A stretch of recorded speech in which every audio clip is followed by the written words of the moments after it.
નમસ્તે વિદ્યાર્થી મિત્રો. તો લાસ્ટ લેક્ચરની અંદર આપણે અણુઓની ગતિ, એમના ઉપરથી એમની સરેરાશ ગતિ, એમના ઉપરથી રૂટ મીન સ્ક્વેર કઈ રીતે કાઢવું છે એ બધી વાત કરી દીધી. ગતિજ ઉર્જા વિશે આપણે જાણી લીધું છે, બરાબર છે. એમાં અમુક જે 7 ટોપિક આપેલા હતા એમના ઉપરથી જ આપણે આગળ વાત કરવાની છે. આદર્શ વાયુ કેવો છે એમની આપણે એક ઇમેજ ઊભી કરી દીધી કે આદર્શ વાયુ એટલે શું, તો કે પીવી ઇઝ ઇક્વલ ટુ એનઆરટીનું જે પાલન કરતો હોય એમને આદર્શ વાયુ કહે છે. તો બાકી બધા વાયુ જે આપણે આસપાસ રહેલા છે, જેમને આપણે વાસ્તવિક વાયુ તરીકે, રિયલ ગેસ તરીકે ઓળખીએ છીએ, તો આદર્શ વાયુ અને રિયલ ગેસની અંદર શું ફરક છે એ આપણે જોવાનું છે આજના ટોપિકમાં. તો આજનો ટોપિક છે કે વાસ્તવિક વાયુ કઈ રીતે એક્ઝિસ્ટ કરે છે એમની વિશે અહીંયા આપણે વાત કરવાની છે. તો વાસ્તવિક વાયુ આપણે જે આજુબાજુ વાતાવરણની અંદર રહેલા છે એ વાસ્તવિક વાયુ, એમની વર્તણૂક કેવી છે, આદર્શ વાયુ કરતાં કઈ રીતે અલગ પડે છે એમની વર્તણૂક, બરાબર છે. તો વાસ્તવિક વાયુ આદર્શ વાયુથી થોડા અલગ પડે છે, તો આપણે સાથે સાથે એ પણ જોઈ લઈશું કે આદર્શ વાયુ વર્તણૂકમાંથી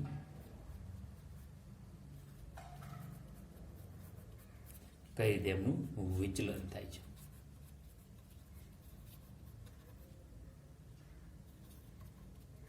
બરાબર છે. ટોપિકને સમજો. આદર્શ વાયુ એટલે કોને કહેશું? જે PV is equal two NRT નું પાલન કરે. તો જે નથી કરતા એ તો એ બધા મોસ્ટલી આદર્શ વાયુ બહુ ઓછા છે, કારણ કે એમની એક કન્ડિશન છે, ત્યાં જ આદર્શ વાયુ આપણે જોવા મળે છે. બાકી બધા જે આપણી આજુબાજુ છે, નાઇટ્રોજન, ઓક્સિજન, વાતાવરણની અંદર જે વાયુ રહેલા છે એ મોસ્ટલી વાસ્તવિક વાયુ છે, કારણ કે કોઈ પણ વાયુ પીવી ઇઝ ઇક્વલ ટુ એનઆરટીનું પાલન કરી શકતા નથી. તો સૌપ્રથમ તો આપણે એમનો તફાવત જોઈ લઈએ, જેથી તમને વધારે સમજ પડે કે કોને આદર્શ વાયુ કહેવા અને કોને વાસ્તવિક વાયુ કે બંને વચ્ચે શું ફરક છે, બરાબર છે. તો એમાંનો પહેલો આપણો ટોપિક છે તફાવત. તફાવત જોઈએ એટલે આપણે તમને વધારે સમજ પડે. તો અહીંયા આપણે લખીએ છીએ રિયલ ગેસ, મતલબ કે વાસ્તવિક વાયુ, અહીંયા વાસ્તવિક, અને અહીંયા આપણે લખીએ છીએ આદર્શ. વાસ્તવિક અને આદર્શ બંને વચ્ચે શું તફાવત છે એમની અહીંયા ધીમે ધીમે આપણે ચર્ચા કરતા જઈએ. ઓકે, તો આપણે શરૂઆતથી જ વાત કરી દઈએ. કેમ? તો કે જે પીવી ઇઝ ઇક્વલ ટુ એનઆરટીનું પાલન કરે છે એ છે આદર્શ. વાસ્તવિક આ સૂત્રનું પાલન કરતા નથી, બરાબર ને. તો પહેલા જ આપણે કીધી જે PV is equal to not, બરાબર ને, પાલન કરતા નથી, જ્યારે આદર્શ વાયુ પી ઇઝ ઇક્વલ ટુ એનઆરટીનું પાલન કરે છે, બરાબર ને. બીજું તમે કહી શકો છો, આ તો બીજી બાજુથી કાન પકડવા જેવી વાત છે કે ભાઈ આ નોન આઈડિયલ, આદર્શને આપણે આઈડિયલ ગેસ તરીકે પણ ઓળખીએ છીએ. ઇંગ્લિશની અંદર આપણે આઈડિયલ, બરાબર ને, અને આ છે રિયલ. હવે ઇંગ્લિશ નામ ઉપરથી ખબર પડશે, બરાબર ને. આ એક આપણે ઇમેજ ઊભી કરેલી છે કે આવો વાયુ હોવો જોઈએ, પણ રિયલમાં વાયુ બધા કેવા છે?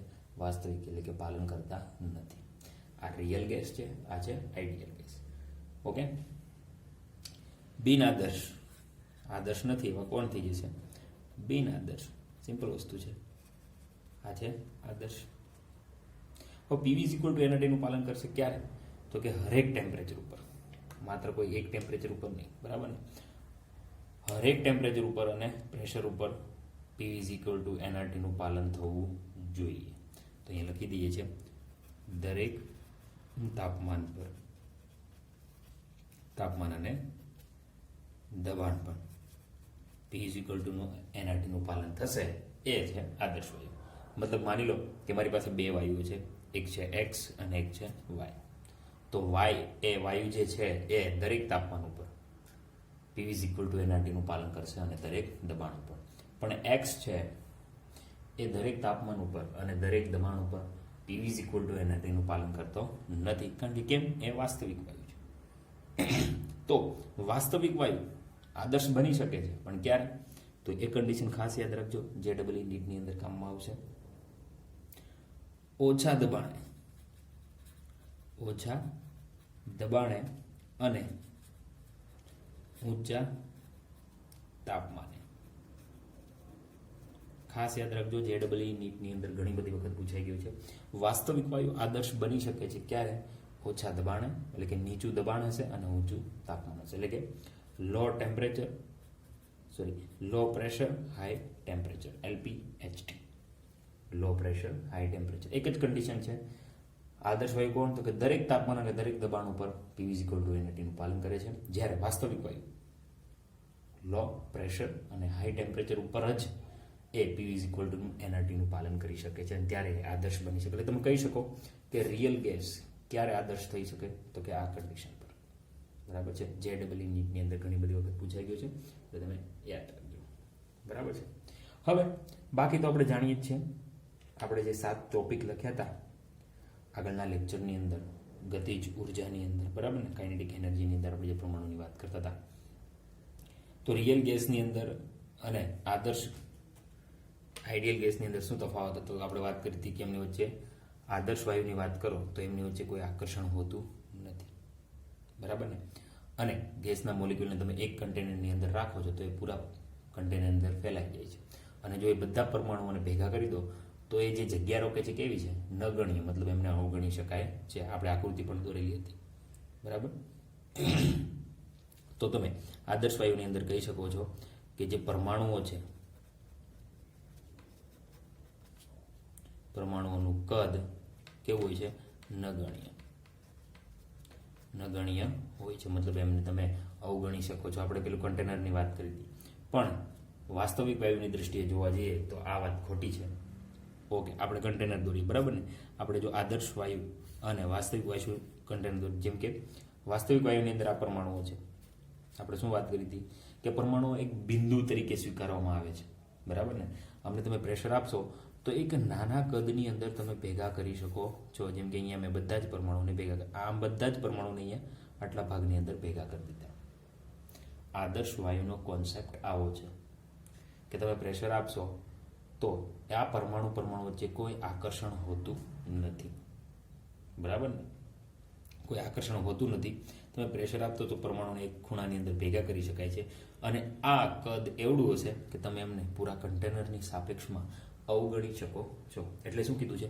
પરમાણુઓનું કદ નગણ્ય હોય છે, અવગણી શકાય છે.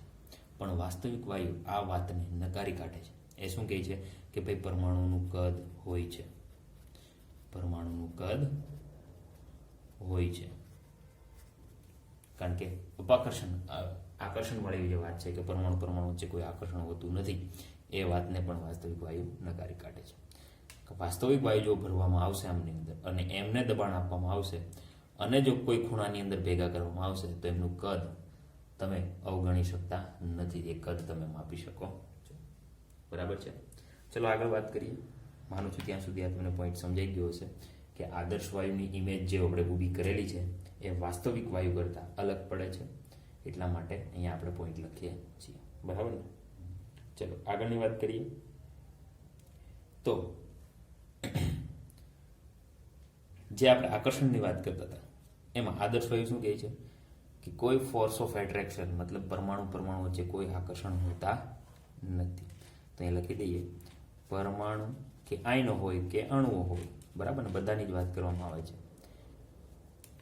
પરમાણુઓ વચ્ચે આકર્ષણ, ફોર્સ ઓફ એટ્રેક્શન, બરાબર ને, એકબીજાને આકર્ષિત કરવાની જે વાત છે એ આકર્ષણ હોતા નથી. એની પણ લોજિક છે, કારણ કે કન્ટેનરની અંદર તમે જ્યારે કોઈ વાયુ પસાર કરવામાં આવે છે અથવા અંદર દાખલ કરવામાં આવે છે તો બધા જ પરમાણુ પૂરા કન્ટેનરને ધારણ કરી લે છે, બરાબર. જો એ પરમાણુ વચ્ચે આકર્ષણ હોત તો પૂરા કન્ટેનરની અંદર એ જાત નહીં. જેમ કે એક રૂમની અંદર આપણે કોઈ અગરબત્તી જગાવીએ છીએ, મેક્સિમમ 1 કે 2 મિનિટની અંદર પૂરા રૂમની અંદર એમની સ્મેલ આવશે. કેમ? કારણ કે કોર્નર પર જગાવેલી જે અગરબત્તી છે એમની સ્મેલ પૂરા રૂમની અંદર પ્રસરણ પામેલી છે. જો પરમાણુ વચ્ચે આકર્ષણ હોત, વાયુના પરમાણુ અગરબત્તીમાંથી જે ધુમાડો નીકળ્યો એમના વચ્ચે આકર્ષણ હોત તો એકને એક જગ્યા પર જ પરમાણુ એકબીજાને આકર્ષિત કરે, પૂરા રૂમની અંદર સ્પ્રેડ થાત નહીં. આ વાત છે. એટલા માટે ગતિજ ઉર્જા જે આપણે વાત જોયો તો એમની અંદર શું કહેતા હતા? આદર્શ વાયુ કેવો છે? તો કે પરમાણુ વચ્ચે કોઈ આકર્ષણ હોતા નથી, પણ એ વાત પણ ખોટી છે. વાસ્તવિક વાયુની અંદર જ્યારે આપણે વાત કરીએ છીએ ત્યારે આકર્ષણ હોય છે, આકર્ષણ હોય છે, બરાબર ને? કારણ કે પરમાણુ ઉપર આપણે દબાણ આપી શકીએ છીએ, પરમાણુ એકબીજાની નજીક આવે છે, અને નજીક આવે છે આનું પણ આપણી પાસે પ્રૂફ છે, પ્રવાહીકરણ. શું છે પ્રૂફ આપણી પાસે? પ્રવાહીકરણ. પ્રવાહીકરણ મતલબ વાયુને દબાણ આપીને તાપમાન ઘટાડીને વાયુ અવસ્થામાંથી પ્રવાહી અવસ્થામાં રૂપાંતર કરી શકાય છે. જો આકર્ષણ ના હોત તો પરમાણુ ભેગા થાત નહીં, બરાબર ને? ઘન અવસ્થા, પ્રવાહી અવસ્થા અને વાયુ અવસ્થા વિશે આપણે જાણીએ છીએ. પરમાણુના આકર્ષણ ઉપર જ આધાર રાખે છે ત્રણ અવસ્થા. તો વાયુમાંથી આપણે પ્રવાહી અવસ્થા ધારણ કરાવી છે તો પરમાણુને શું કરવા પડશે? ભેગા કરવા પડશે. અને જો એમના વચ્ચે આકર્ષણ નહીં હોય આદર્શ વાયુની માફક, તો પરમાણુ એકબીજા સાથે રહેશે નહીં, દૂર દૂર જતા રહેશે, તો પ્રવાહીકરણ થશે નહીં. પણ પ્રવાહીકરણ થાય છે, મતલબ કે વાયુના પરમાણુ વચ્ચે આકર્ષણ રહેલું છે, એટલે કે એ બધા કેવા છે? વાસ્તવિક. ઓકે, તો આ રીતે આપણે વાસ્તવિક અને આદર્શ વાયુ વચ્ચેનો તફાવત જોયો, જેને આઈડિયલ અને નોન આઈડિયલ પણ કહી શકો છો અથવા રિયલ ગેસ કહી શકો છો. તો એ જ રીતે આપણે ટેમ્પરેચરને ગ્રાફ ઉપરથી સમજીએ કે ટેમ્પરેચરને આપણે જ્યારે કોન્સ્ટન્ટ રાખીએ છીએ, અચળ રાખીએ છીએ, ત્યારે બે ગ્રાફ, આમ તો પ્રેશર અને વોલ્યુમમાં આપણે ગ્રાફ દોરીએ. ક્યાં? તો અહીંયા લખી દઈએ છીએ અચળ તાપમાને આપણે ગ્રાફ દોરીએ, જેના ઉપરથી પણ સમજી શકાય છે, બરાબર? કોનો ગ્રાફ દોરીએ છીએ? તો કે વાયુ ઉપર આપણે પી લઈએ છીએ, એટલે કે પ્રેશર, અને એક્સ ઉપર આપણે વોલ્યુમ લઈએ છીએ. હવે આપણે નિયમ તો જાણીએ છીએ, પ્રેશર વધારતા, બરાબર ને? જે આપણે બોઇલનો છે, ચાર્લ્સનો છે, એમના નિયમ જોયા હતા, એમની અંદર જોયું હતું કે પ્રેશર જેમ વધશે એમ વોલ્યુમમાં શું થશે? ઘટાડો. અહીંયા પણ આકૃતિ દોરેલી છે, જેમ તમે પ્રેશર વધારશો એમ વોલ્યુમ એટલે કે કદમાં શું થાય છે? ઘટાડો. એટલે કે વ્યસ્ત પ્રમાણમાં છે, પણ ગ્રાફ આપણે વ્યસ્ત પ્રમાણમાં નથી દોર્યું, બરાબર ને? તો આપણે જે ગ્રાફ છે એ કઈ રીતે મળશે? ઓકે, તો ગ્રાફ આપણે મળશે કંઈક આ રીતે વક્ર સ્વરૂપમાં. ઓકે, કોના માટે છે આપણે જાણી લઈએ. આ છે આપણે આદર્શ વાયુ માટે. આદર્શ વાયુ માટે મતલબ કે એણે શું કર્યું હશે? PV = NRT નું પાલન કર્યું હશે, ત્યારે આપણે એક ગ્રાફ મળ્યો, બરાબર? આદર્શ વાયુનો જે કોન્સેપ્ટ છે થિયોરેટિકલી છે, પ્રેક્ટિકલી આમને બહુ ઓછા પુરાવા મળતા જ નથી. પછી જ્યારે એમની ગણતરી દ્વારા આપણે જે ગ્રાફ મેળવ્યો છે, બરાબર, જ્યારે એમના આપણે ઉદાહરણો મળ્યા છે, પ્રેક્ટિકલી માહિતી પરથી આપણે જ્યારે ગ્રાફ દોર્યો, તો એ ગ્રાફ આદર્શ વાયુથી વિચલન થયો. મતલબ કેવો થયો? તો ધીમે ધીમે આપણે જોઈએ છીએ, બરાબર ને? તો અહીંયા આપણે જોઈએ, બીજી લાઈનથી આપણે બતાવીએ છીએ, જે પુરાવો પરથી આપણે ગ્રાફ દોરીએ છીએ કંઈક આવી રીતે મળ્યો આપણને. ઓકે, આ જે ગ્રાફ છે કોનો છે? વાસ્તવિક, એટલે કે રિયલ. જે રિયલ ગેસ એક્ઝિસ્ટ કરે છે, મતલબ વાતાવરણની અંદર જે ગેસ રહેલી છે, એમના ઉદાહરણો ઉપરથી આપણે જે એમના પરિણામો ઉપરથી ગ્રાફ દોર્યો, તો આદર્શ વાયુથી આ રીતે મળે છે. સમજી ગયા છો કે આદર્શ વાયુ અને વાસ્તવિક વાયુ બંને સમાન છે નહીં, અલગ અલગ છે. આમાંથી શું સમજવાનું છે? તો જોઈએ કે પ્રેશર જેમ ઉપર જઈએ છીએ એમ વધે છે, વોલ્યુમ જેમ આપણે આ બાજુ એટલે કે જમણી બાજુ જઈએ છીએ એમ વધે છે. તો જેમ પ્રેશર વધારે છે, બરાબર ને? પ્રેશર જેમ વધારે છે, અહીંયા હું પોઈન્ટ આપું તો પ્રેશર વધારે છે, અહીંયા શું મળશે આપણને? કદ. જેમ પ્રેશર વધારે છે એમ કદ કેવું છે? ઓછું. કોના માટે? આદર્શ માટે. એ જ રીતે જો વાસ્તવિક માટે જઈએ તો વાસ્તવિક માટે કદ કેવું મળશે? વધારે, બરાબર ને? તો અહીંયા તમે કહી શકો છો કે જે આ છે રિયલ ગેસ અને આ છે આપણા માટે આઈડિયલ. ઓકે, તો અહીંયા તમે જોવા જાઓ તો કદ કોનું? પ્રેશર જેમ વધારે છે, પ્રેશર જેમ વધારે છે એમ કદ કોનું મળે છે? રિયલ ગેસનું વધારે, આદર્શનું મળતું નથી. તો સિમ્પલ રીતે તમે અહીંયા કહી શકો છો કે વી એટલે કે કદ રિયલ કોનું વધારે છે? રિયલનું. કોના કરતા? આદર્શ કરતા. તો અહીંયા હું લખું છું વી આઈડિયલ. વાત સમજાણી? બરાબર છે. કે રિયલ ગેસનું વોલ્યુમ વધારે છે ક્યારે? હાઈ પ્રેશર ઉપર. અહીંયા લખી દઉં છું હાઈ પ્રેશર, બરાબર ને? હાઈ પ્રેશર પર રિયલ ગેસ એટલે કે વાસ્તવિક વાયુ છે એમનું કદ વધારે છે પ્રેશરની સાપેક્ષમાં, બરાબર છે? ક્યારે? High pressure. ઓકે, હવે નીચેનો પોઈન્ટ લો કે જ્યાં પ્રેશર ઓછું હોય, બરાબર ને? તો આ છે, જો અહીંયા મળશે આપને આ કોનો છે? વાસ્તવિકનો. અને એની જ આગળ જશો તો તમને અહીંયા મળશે આદર્શનું, મતલબ લો પ્રેશર ઉપર. આ પ્રેશર કેવું છે? લો. તો લો પ્રેશર ઉપર આપણે શું મળશે?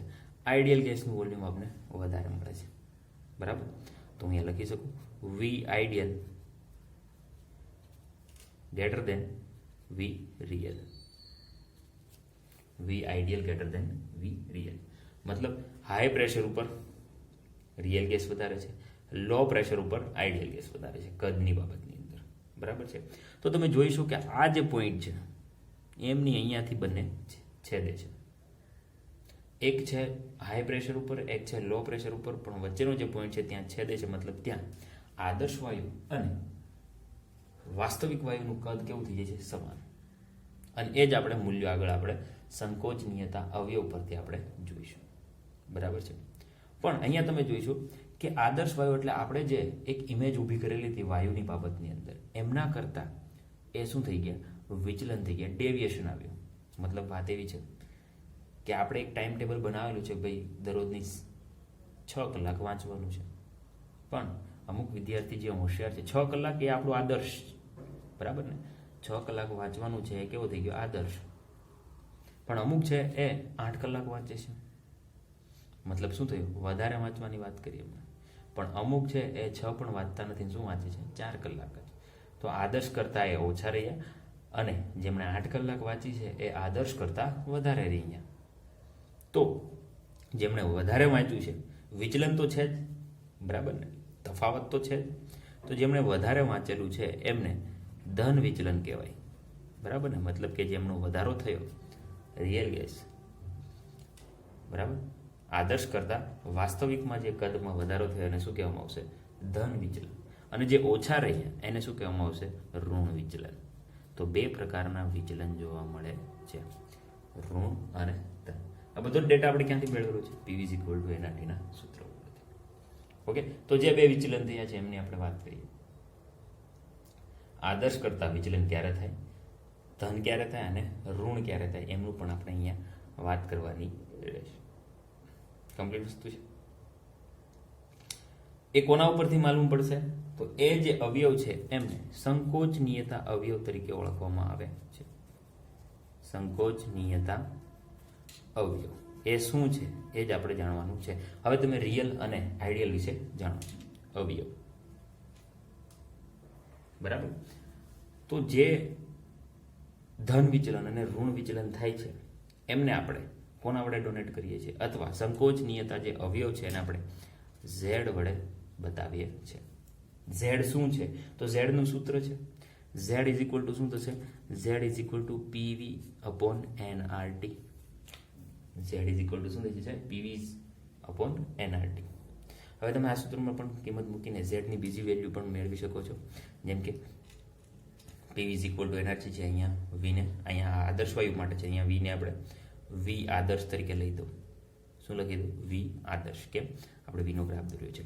તો અહીંયા વી આદર્શને સૂત્ર કરતા બનાવો તો પી ક્યાં આવતો રહેશે? છેદમાં એનઆરટી બાય શું થઈ જશે? પી. શું થઈ જશે? પી થઈ જશે, બરાબર છે? આ વાસ્તવિક છે, પીવી અપોન એનઆરટી. સિમ્પલ, ખબર પડી ગઈ? ઓકે, આ વાસ્તવિક છે, અહીંયા આપણે શું લીધું છે? આદર્શ. તો શું છે? એનઆરટી અપોન પી. અહીંયા શું છે?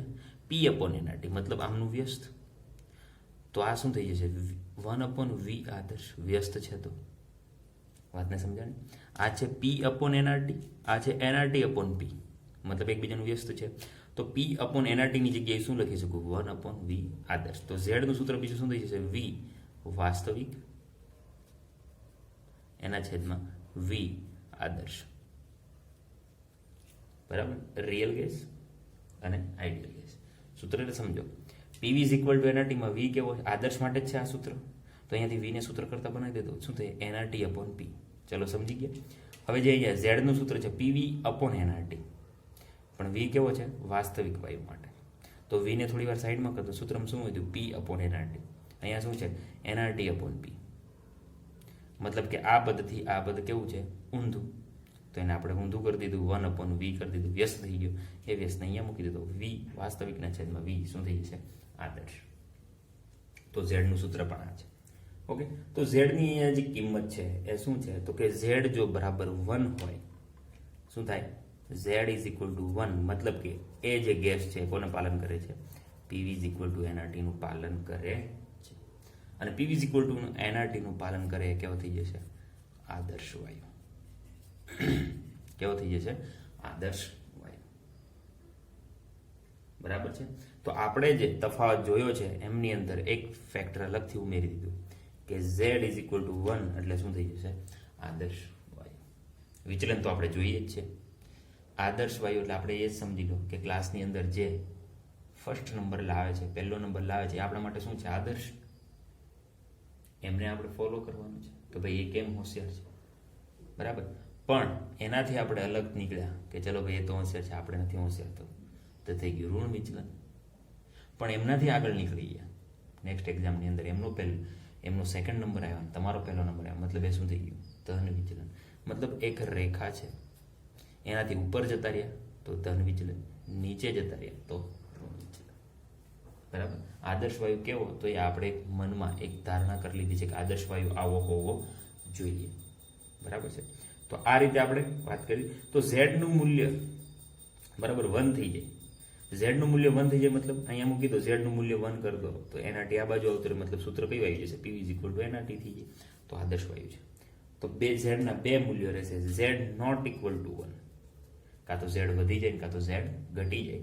ત્યારે જે તમને જોવા મળશે એ કોણ હશે કાં તો ધન અને અથવા ઋણ વિચલન ત્યારે તમને જોવા મળશે. અને એ કોના માટે હશે વાસ્તવિક વાયુ માટે. કોના માટે હશે વાસ્તવિક વાયુ માટે. બરાબર ને. ઝેડનું મૂલ્ય 1 હોય ત્યારે તો આદર્શ વાયુ છે. તો વાસ્તવિક વાયુ રિયલ કેસ ક્યારે હશે જ્યારે ઝેડનું મૂલ્ય 1 ના હોય. બરાબર છે. ઓકે, તો હવે એમની અંદર ડીપમાં જવાનું. હા, ફટાફટ આપણે થોડું એ પણ સમજી લઈએ કે ઝેડનું મૂલ્ય 1 કરતાં વધી જાય ત્યારે શું થાય, ઝેડનું મૂલ્ય 1 કરતાં ઘટી જાય ત્યારે શું થાય. બરાબર છે. તો અહીંયા જ લખી દે છે. માનો કે ઝેડ 1 કરતાં વધારે હોય, ફટાફટ મતલબ કે પીવી ગ્રેટર દેન એનઆરટી. બરાબર ને. પીવી મૂલ્ય વધી જશે એનઆરટી કરતાં. વધી જાય મતલબ અહીંયા બરાબર ને. રિયલ ગેસ જે છે એ આપણા આઈડિયલ કરતાં મોટું થઈ જાય. ક્યારે અહીંયા લખી શકું વી રિયલ ગ્રેટર દેન આઈડિયલ. વાસ્તવિક વાયુનું કદ આદર્શ વાયુના કદ કરતાં વધી જાય. ક્યારે જ્યારે ગેસ છે વાયુ છે એ ફેલાય ત્યારે. બરાબર ને. માનો કે એક રૂમની અંદર 100 પરમાણુ છે આદર્શ વાયુના, પણ કદ વધી જશે કોનું વાસ્તવિકનું. મતલબ આ જ 100 પરમાણુ છે એક રૂમની અંદર હવે સમાતા નથી ત્યારની વાત છે. મતલબ ગેસ શું કરે છે ફેલાય છે. અને ફેલાય ત્યારે શું હોય આકર્ષણ તો હોવાનું જ નથી. પરમાણુઓ દૂર દૂર જાય ત્યારે શું હોય અપાકર્ષણ. યાદ રાખજો અપાકર્ષણ. બરાબર. અને આ જે વિચલન છે એ કયું થઈ ગયું ધન વિચલન. તો ધન વિચલન હશે ત્યારે પરમાણુ કદ વધારે રોકશે. બરાબર ને. એ જ રીતે ઝેડ 1 કરતાં નાનો થઈ જાય, આનાથી એકદમ વિરુદ્ધનું નીચે આપેલું જ હતું, ત્યારે આઈડિયલ ગેસનું કદ શું થઈ જશે વધી જશે. કોના કરતાં રિયલ ગેસ કરતાં. મતલબ કે શું થઈ જશે ગેસ કમ્પ્રેસ થશે, મતલબ ભેગો થશે, દબાણ વધી જશે તો આકર્ષણ વધશે. શું વધશે આકર્ષણ.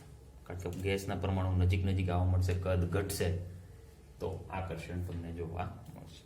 તો આ જે પોઈન્ટ છે એ આપણે અહીંયા જોવાના હતા. હજી બીજા ગ્રાફ છે જે આપણે જોવાના છે કમ્પ્લીટ, કે આદર્શ વાયુને આપણે બીજા ગ્રાફ તરીકે પણ ઓળખીએ છીએ. જેમ કે તમે ઝેડ જે છે ઝેડ સાથે પ્રેશરનો ગ્રાફ દોરી દો, ઝેડ સાથે તાપમાનનો ગ્રાફ દોરી દો, તો એમની અહીંયા આપણે વાત કરી. બરાબર. જેમ કે પહેલાં જ આપણે જોઈએ કે પ્રેશર સાથે ગ્રાફ દોરીએ. તો ઝેડ જે હવે તમે જાણો છો ઝેડ શું છે. ઓકે, તો જ્યારે પણ ઝેડનું મૂલ્ય 1 થઈ જશે ત્યારે આ બધા પોઈન્ટ તમને જોવા મળશે કે PV = nRT. તો યાદ રાખો આદર્શ વાયુ માટે ઝેડનું સૂત્ર શું છે? વાસ્તવિક કદના છેદમાં આદર્શ. ઓકે, તો બીજા ગ્રાફ દોરીએ આપણે. તો અહીંયા આપણે લઈએ ઝેડ વર્સિસ પ્રેશર, એમનો ગ્રાફ દોરીએ પહેલા. તો હવે આપણે જાણીએ છીએ કે એક્સ અને વાય અક્ષ, આ થઈ ગઈ આપણી વાય અક્ષ, આ થઈ ગઈ અહીંયા એક્સ. તો એક્સ ઉપર લઈએ પ્રેશર, અહીંયા લઈએ ઝેડની વેલ્યુ. હવે ઝેડ બરાબર 1 હશે, મતલબ એ સીધી રેખા બતાવી દઈએ. આ ઝેડ બરાબર 1 નું મૂલ્ય છે, બરાબર ને? અહીંયા 1 કરી દઈએ. આ 1 કરતાં નીચે ઓછા આવશે, ઉપર 1 કરતાં વધારે આવશે. ચલો આટલી વાત તો સમજી ગયા છે. ઝેડ બરાબર 1 નું મૂલ્ય, એનો મતલબ શું છે? આ જે લાઈન છે કોના માટે છે? આદર્શ માટે, આદર્શ વાયુ માટે. તો જુદા જુદા ગેસ માટે આપણે આ ગ્રાફ દોરીએ, બરાબર છે? તો પ્રથમ ગ્રાફ છે હાઇડ્રોજન ને હિલિયમ માટે. તો હાઇડ્રોજનનો ગ્રાફ કંઈક આ રીતે જોવા મળશે, સાથે સાથે હિલિયમનો પણ H2 અને He. આ બધા જ ડેટા આપણે જાતે નથી દોરતા, બરાબર છે? જે આપણી પાસે અવલોકનો છે એમના ઉપરથી દોરવામાં આવેલા છે. એટલે મતલબ જે આ છે તો છે, આ રીતે ગ્રાફ મળે છે તો મળે છે. મતલબ આ શું બતાવે છે? આ ઉપર થઈ ગયું ધન વિચલન, નીચે ગ્રાફ મળશે તો શું થઈ જશે? ઋણ વિચલન. મતલબ કે ઓલવેઝ હાઇડ્રોજન અને હિલિયમ માટે આદર્શ વાયુથી એમનું વિચલન કેવું હશે? ધન વિચલન તમને જોવા મળશે, બરાબર છે? તો આ રીતે આપણે કહી શકીએ છીએ. જુદા જુદા બીજા વાયુઓ માટે જો ગણતરી કરવામાં આવે, બરાબર, અહીંયા તાપમાન કેવું રાખેલું છે? કોન્સ્ટન્ટ. કેટલું? 298 કેલ્વિન તાપમાન, રૂમ ટેમ્પરેચર તમે કહી શકો છો. પણ બીજા વાયુ માટે જેમ કે CO2 છે, O2 છે, એમના માટે જોવામાં આવે તો શું થશે? કે એ પહેલા ઋણ વિચલન બતાવશે અને પછી શું બતાવશે? ધન વિચલન. કોના માટે? આ જેમ કે આપણે CO2 માટે લઈએ. એ જ રીતે O2 ની વાત કરવામાં આવે તો O2 પણ આ જ રીતે કંઈ ગ્રાફ બતાવશે, બરાબર? આવા તમને ગ્રાફ બુકની અંદર જોવા મળશે. તો એ શું બતાવે છે? અહીંયા પ્રેશર કેવું? જો પ્રેશર આ દિશામાં એટલે કે એક્સ દિશામાં આગળ વધે છે તો અહીંયા નજીકમાં પ્રેશર કેવું હશે? ઓછું. આપણે શું વાત કરી હતી કે આદર્શ વાયુ જેવી વર્તણૂક, બરાબર ને? તો જેમ ઓછું પ્રેશર થઈ જશે લો પ્રેશર ઉપર, એમનું ડેવિએશન જુઓ તમે. પછી જેમ થોડું થોડું પ્રેશર, મીડિયમ પ્રેશર ઉપર એ આગળ વધે છે. તો શરૂઆતમાં આ બધા જ વાયુ શું છે? ઋણ વિચલન બતાવે છે. પણ જેમ હાઈ પ્રેશર ઉપર જતા રહેશે, જેમ એ હાઈ પ્રેશર ઉપર જતા રહે છે એમ એ ધન વિચલન તરફ આગળ વધે છે. વાત સમજો તમે, બરાબર છે? એ જ રીતે આપણે ટેમ્પરેચર સાથે પણ ગ્રાફ દોરી શકીએ, પણ ઝેડ સાથે ટેમ્પરેચર હોતું નથી, બરાબર? પણ આપણે ટેમ્પરેચરને શું કરતા રહીએ? જુદા જુદા વાયુ માટે બદલતા રહીએ તો એમની વાત અહીંયા થાય. તો આપણે ધન વિચલન અને ઋણ વિચલનની અંદર જોયું હતું, બરાબર? પ્રેશરની જ વાત કરવામાં આવી. તો લો પ્રેશર ઉપર, આ લો પ્રેશર થઈ ગયું, બરાબર? લો પ્રેશર ઉપર એ ઋણ વિચલન બતાવે છે, હાઈ પ્રેશર ઉપર એ ધન વિચલન બતાવે. ચલો બીજો ગ્રાફ દોરીએ, ઝેડ વર્સિસ ટેમ્પરેચર. પણ ટેમ્પરેચર સાથે ગ્રાફ આવશે નહીં. પણ આપણે કોઈ એક ગેસ માટે આ જુદી જુદી ગેસ માટે હતો ગ્રાફ, કોઈ એક ગેસ માટે આપણે જુદા જુદા તાપમાન ઉપર ગ્રાફ દોરીએ, બરાબર છે? કોઈ એક ગેસ માટે જુદા જુદા તાપમાન ઉપર ગ્રાફ દોરીએ તો અહીંયા આ થઈ ગઈ આપણી વાય અક્ષ, અહીંયા લઈએ આપણે ઝેડ તો નહીં પણ એક્સ. અહીંયા લઈ લઈએ છીએ આપણે પ્રેશર અને અહીંયા લઈ લઈએ ઝેડ, બરાબર? હવે ટેમ્પરેચર કોઈ એક ગેસ માટેની જગ્યાએ આપણે અલગ અલગ લઈએ. તો અહીંયા ઝેડ બરાબર 1 ની મૂલ્ય છે. કોના માટે? આદર્શ માટે. માનો કે કોઈ એક ગેસ છે એક્સ લઈ લઈએ, જુદા જુદા તાપમાન ઉપર આમનો ગ્રાફ દોરીએ. તો જ્યારે પહેલું તાપમાન લઈએ તો ગ્રાફ કંઈક આવો મળે છે, આને આપણે T1 ટેમ્પરેચર કહીએ. પછી T2 એટલે કે તાપમાનમાં વધારો કરો તો કંઈક ગ્રાફ આવો મળે છે, બરાબર? પછી આ થઈ ગયો T2. એના પછી ત્રીજો ગ્રાફ દોરીએ આપણે, એક ગ્રાફ તમને આવો મળશે અને એને છે T3, બરાબર? અહીંયા લખી દઉં છું, વસ્તુ સમજો. T1 એના કરતાં વધારે છે T2 અને એના કરતાં વધારે છે T3. હવે સમજો, જો ચોથો પોઈન્ટ હોત તો એ પણ કેવો હોત? T4. સમજો આપણું શું હતું કે જ્યારે કોઈ ગેસ જો અહીંયા નજીકમાં કોની નજીકમાં આવતું રહે છે, ચોથી લાઈન એ એકદમ આદર્શની બાજુમાં આવે છે. ક્યારે? તો આપણે યાદ રાખો લો પ્રેશર હાઈ ટેમ્પરેચર. જેમ તાપમાન વધશે એમ વાસ્તવિક વાયુ કેમાં ટ્રાન્સફર થવાનો પ્રયત્ન કરશે? આદર્શમાં. તફાવતમાં જોજો તમે, બરાબર છે. તો આ વસ્તુ અહીંયા સમજવાની હતી. હવે આપણે વાન ડર વાલ્સ ઇક્વેશન છે એમના ઉપર આગળ વધીશું અને એમને આપણે ધીમે ધીમે સમજીશું. પણ અહીંયા તમે સમજો આપણે જે વાત કરેલી હતી આદર્શ વાયુ માટે અને વાસ્તવિક વાયુ માટે એમના ટોપિક અહીંયા પૂરા થાય છે.